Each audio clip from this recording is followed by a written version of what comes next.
What is up, guys? Welcome back to the channel. Today we're gonna be taking this exhaust off of this 2019 250F. It's my sister's, and stripping the bike down to get it just maintained. It needs a lot of bearings and stuff. And we're gonna do a sound test comparison to this exhaust versus the stock one.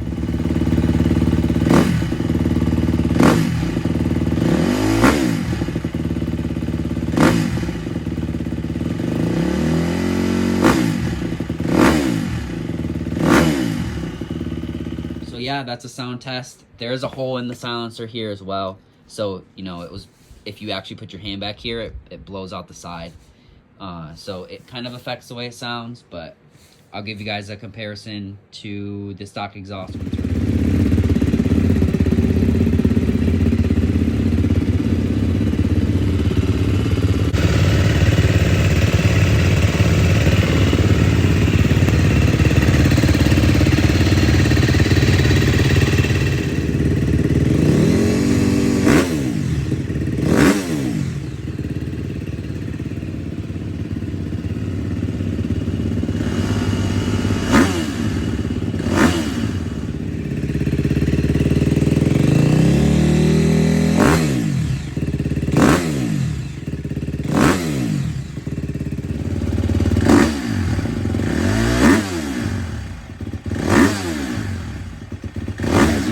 Video, the FMF definitely sounds better, and in person it's an even bigger difference.